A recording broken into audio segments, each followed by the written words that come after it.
Los flashes de las cámaras rasgan violentamente la noche. No hay escenario, no hay aplausos, solo el frío destello de las torretas policiales. Una mujer camina con dificultad. Su icónica cabellera rubia cae desordenada sobre su rostro. El acero helado de unas esposas aprieta sus muñecas. Pero pocos saben que esta figura humillada ante la ley es el máximo ícono del desamor. Es la dama de hierro, la voz que enseñó a millones de mujeres a sobrevivir al abandono. ¿Qué demonios empujó a la reina absoluta de los corazones rotos desde la cima del Olimpo musical hasta el oscuro fango de la adicción? El principio del colapso no comenzó con una aguja, un trago de alcohol o un arresto a medianoche. Comenzó muchísimo antes, en la ciudad de Los Ángeles, bajo el resplandor cegador de unos focos artificiales que quemaban la piel y robaban el alma. Visualicen la escena. Una niña de apenas 15 años. No está en el patio de una escuela secundaria ni riendo con sus amigas. Está atrapada en un frío y oscuro estudio de grabación. A su alrededor, hombres adultos ejecutivos de la industria musical fuman sin cesar y la observan con miradas calculadoras. Le aplican gruesas capas de maquillaje para sepultar su juventud. La obligan a caminar sobre afilados tacones de aguja. Y lo más retorcido de todo, le entregan letras musicales cargadas de traición, dolor y un desgarro pasional que ella aún no tiene la edad biológica para comprender. Pero Marisela poseía un don verdaderamente maldito. Su garganta escondía la voz madura, ronca y herida de una mujer que ya parecía haber vivido 100 vidas de puro sufrimiento. Y la maquinaria del espectáculo, operando con el instinto de un depredador olfateando sangre fresca, se lanzó sobre ella de inmediato. La psicología del trauma es clara y letal. Cuando a un ser humano se le arranca brutalmente la infancia para convertirlo en un producto comercial, se instala una silenciosa bomba de tiempo en su mente. Detrás de las puertas cerradas, la adolescente simplemente desapareció. Su entorno y los directivos dejaron de ver a una joven frágil que necesitaba protección. En su lugar, comenzaron a venerar a una inagotable y reluciente máquina de imprimir billetes. Marisela fue despojada de la oportunidad de enamorarse torpemente a su debido tiempo. Fue empujada de un violento empellón hacia un abismo de fama internacional aplastante. Su supuesta madurez fue un cruel montaje corporativo. Se construyó a base de aplausos histéricos, exigencias asfixiantes y giras masivas que no le daban ni un solo segundo de tregua para respirar a solas. Pocos entienden que obligar a una menor de edad a cantar con las entrañas expuestas noche tras noche exige un tributo emocional macabro. Ella aprendió a actuar la melancolía extrema mucho antes de experimentarla en carne propia. Pero el frágil cerebro humano no puede simular la agonía eternamente sin terminar absorbiéndola. La profunda tristeza que vendía en los escenarios comenzó a infiltrarse como un veneno lento y silencioso en sus propias venas. El pesado caparazón de diva precoz que le estaban soldando a los huesos la protegía de la pobreza, pero la aislaba fatalmente de la realidad. La fractura interna era invisible a las cámaras, pero absolutamente definitiva. Estaban creando a una leyenda perfecta, pero destruyendo a la persona. Detrás del maquillaje impecable y los millones de discos de platino vendidos, ¿cuánto veneno y presión puede tragar en silencio una adolescente antes de que el frágil ídolo se rompa en 1000 pedazos? La explosión ocurrió en la década de los 80. Un estallido absoluto, colosal y ensordecedor que sacudió los cimientos de la música latina. Marisela no solo alcanzó la fama, ella se transmutó en un fenómeno de culto, una deidad inalcanzable para los corazones rotos de todo un continente. Visualicen los inmensos estadios abarrotados vibrando desde Los Ángeles hasta el rincón más recóndito de México. Las cifras corporativas son puramente vertiginosas. Hablamos de millones de discos vendidos de forma masiva, himnos generacionales e inmortales como Sin él sola con mi soledad, y por supuesto la corona definitiva de su imperio, Tu dama de hierro. Su voz ronca, herida y sensual se disparó brutalmente a la cima de todas las listas de Billboard. Las mujeres lloraban a gritos en sus conciertos viendo en esa rubia espectacular a una diosa empoderada, a una guerrera invencible frente al desamor y la traición masculina. El arquitecto maestro detrás de este monumental éxito tenía nombre y apellido. Un gigante consolidado de la industria, Marco Antonio Solís. La química musical y personal entre el experimentado productor y la joven prodigio fue dinamita pura frente a los reflectores mediáticos. Se vendió al público devoto como el romance más épico, apasionado y perfecto del mundo del espectáculo. Eran la realeza absoluta de la balada. Pero la física de la luz es dictatorial y nunca miente. Mientras más incandescente e insoportable es el brillo del escenario, más densa, fría y aterradora es la sombra que se proyecta hacia la oscuridad. Detrás de las pesadas puertas cerradas de los hoteles de 5 estrellas, el cuento de hadas se derretía velozmente, revelando los barrotes de una manipulación emocional asfixiante. Diferentes voces del medio especulaban en voz baja que aquella mediática relación no era una historia de amor en igualdad de condiciones, sino una jaula psicológica brutal. La dinámica de poder era oscura y asimétrica. Un hombre maduro, poderoso y dueño de la industria, ejerciendo un control casi absoluto sobre la mente, el talento y la severa fragilidad de una adolescente que dependía visceralmente de su validación.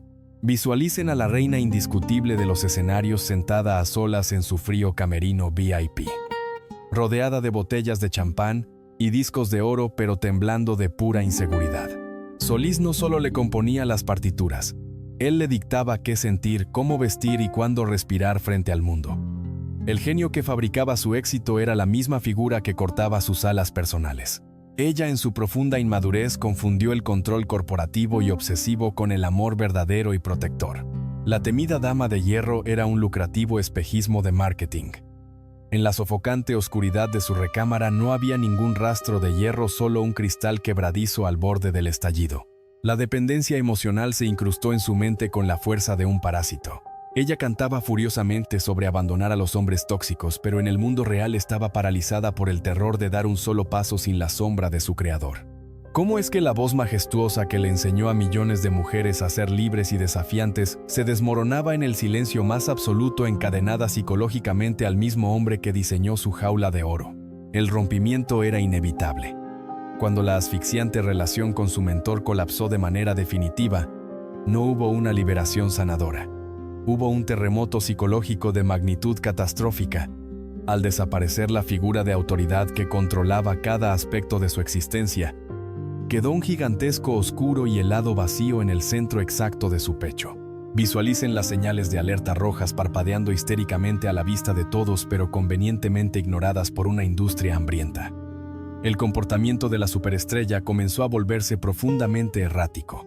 Las cancelaciones de última hora se multiplicaron como una plaga. Los conciertos, antes precisos y majestuosos, se transformaron en ruletas rusas de imprevisibilidad. Los reporteros de la época empezaron a notar detalles macabros a través de los lentes de sus cámaras. En plena televisión nacional, su mirada ya no era altiva ni desafiante. Era un abismo cristalino, lánguido, letárgico. Sus ojos, enmarcados por capas de maquillaje impecable, miraban hacia el horizonte sin enfocar absolutamente nada, como si su mente estuviera habitando en un universo alterno, flotando lejos del tormento terrenal. Diferentes voces en los pasillos de las disqueras especulaban en voz baja sobre largas madrugadas en habitaciones de hotel destrozadas. Se rumoreaba fuertemente que la reina indiscutible del desamor no estaba lidiando con su dolor a través de la música. La brutal dependencia emocional instalada en su frágil psique durante su adolescencia no se evaporó. Simplemente mutó. Cambió de forma, de rostro y de textura. La sumisión a un hombre fue rápidamente sustituida por la sumisión absoluta a un polvo blanco y a pastillas anestésicas. Aquí reside la verdadera tragedia clínica. Las drogas no entraron en su vida como un acto de rebeldía rockera, ni como una explosión de hedonismo juvenil. Entraron como un salvavidas desesperado, como una medicina de emergencia para adormecer el pánico paralizante de tener que enfrentarse al mundo real completamente sola, despojada de su titiritero. Detrás de las puertas cerradas, la dama de hierro se acurrucaba en el suelo de baños lujosos, buscando desesperadamente cualquier sustancia química capaz de apagar las voces en su cabeza. Necesitaba apagar el ruido ensordecedor de las abrumadoras exigencias corporativas. Necesitaba anestesiar la brutal presión de tener que fingir una fortaleza sobrehumana frente a estadios repletos de mujeres que le exigían milagros emocionales y consuelo constante. Los medios de comunicación, que apenas ayer la coronaban con flores y portadas de oro, comenzaron a afilar sus cuchillos en las sombras. La prensa mutó rápidamente de ser su fiel corte de aduladores a convertirse en una feroz jauría de lobos hambrientos, esperando pacientemente el primer gran traspié para lanzarse directamente a su yugular. El denso y metálico olor a sangre fresca flotaba pesadamente en el aire del mundo del espectáculo. Cuando tu mente destrozada descubre que una pastilla o un polvo químico es el único refugio que no te juzga, no te manipula ni te abandona.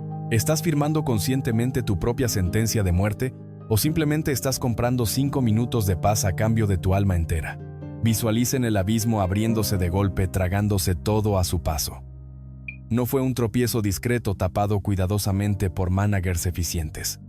Fue una caída libre, pública, estrepitosa y despiadada. La intocable reina de los palenques y estadios cambió repentinamente las glamurosas portadas de revistas musicales por las frías, crudas y humillantes fichas policiales de detención. Los titulares de la prensa sensacionalista explotaron como verdaderas bombas de racimo.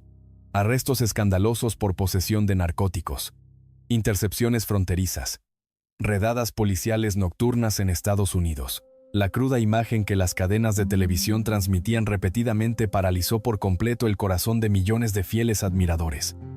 Ya no era la semidiosa inalcanzable, firme y altiva envuelta en vestidos de alta costura. Las crueles lentes captaron a una figura trágicamente desaliñada.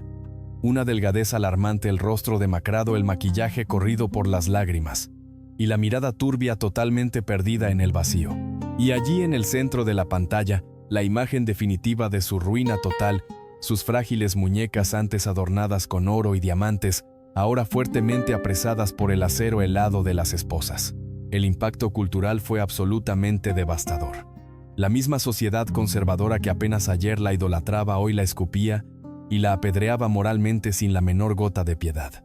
Los reflectores mediáticos funcionaron como brutales lámparas de interrogatorio, exponiendo con saña cada estrago físico, cada surco esculpido por el abuso químico. El mundo entero presenció el aparatoso colapso del ícono, pero la industria miró convenientemente hacia otro lado. Su adicción letal nunca fue tratada como la crisis terminal de salud mental de una mujer que fue rota desde su infancia. Fue comercializada y exprimida como un macabro circo romano. Las masas sedientas de escándalo devoraron los últimos pedazos de su dignidad. El penetrante sonido de las sirenas policiales ahogó para siempre el eco de los aplausos.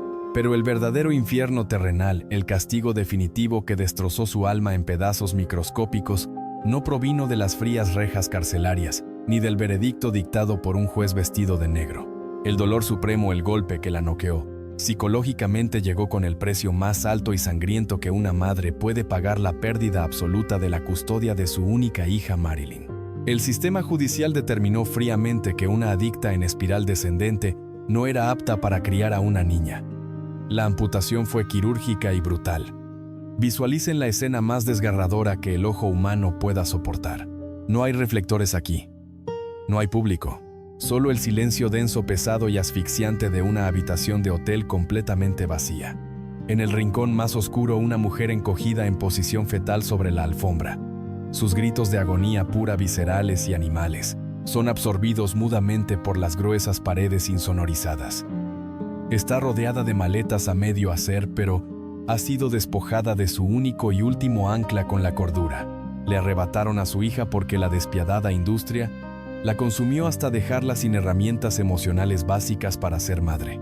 El personaje de acero había asfixiado a la persona de carne y hueso, mientras la prensa amarilla imprimía su rostro destrozado con titulares sádicos llamándola mala madre y estrella descarriada. Marisela experimentaba un desgarro interno irreversible. Cada noche que subía al escenario obligada por los buitres financieros, cantando trágicamente sobre la soledad, el público creía que lloraba por el abandono de un hombre. Nadie, absolutamente nadie, sabía que esas lágrimas gruesas y pesadas eran verdaderamente la sangre viva de una madre aullando por el fantasma de su pequeña niña arrebatada.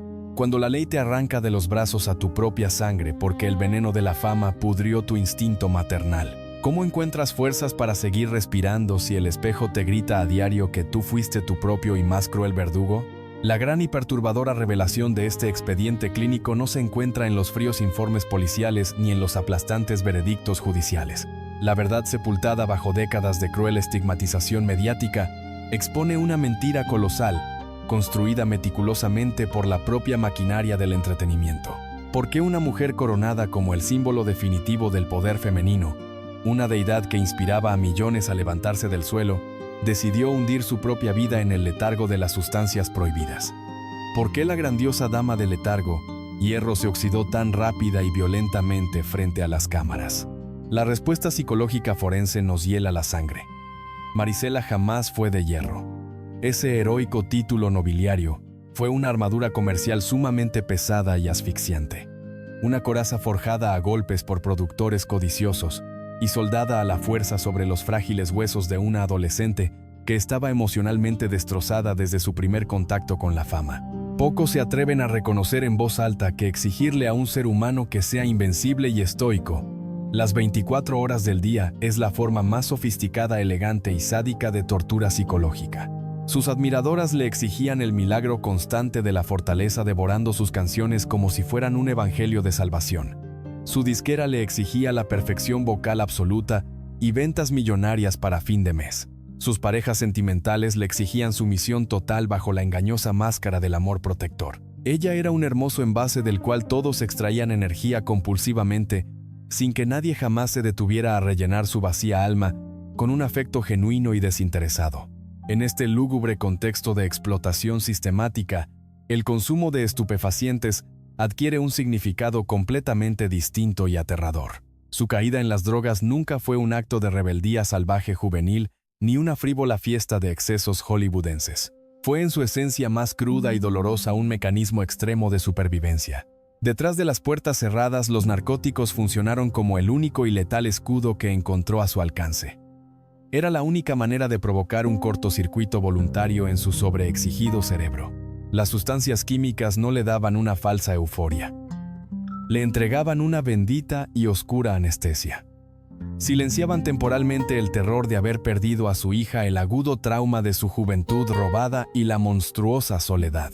Le permitían escapar del sofocante peso de interpretar a una guerrera invencible frente al mundo.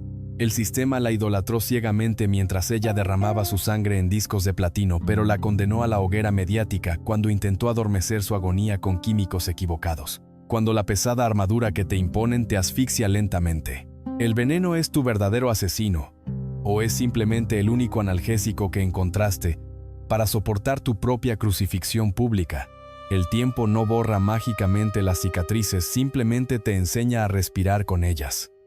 Hoy, Marisela ha regresado a los imponentes escenarios. Las luces vuelven a iluminarla, pero la imagen proyectada es radicalmente distinta. Su icónica voz ya no posee la inocencia fabricada de aquella adolescente de 15 años. Ahora cada nota arrastra el peso denso, rasposo y absolutamente auténtico de una mujer que sobrevivió al infierno terrenal y regresó de las cenizas. Vuelve a entonar sus inmortales baladas de desamor frente a miles de personas. Sin embargo, la lección más cruda y sangrienta de su vida no se encuentra en las letras de sus éxitos comerciales, sino marcada profundamente en su propia piel.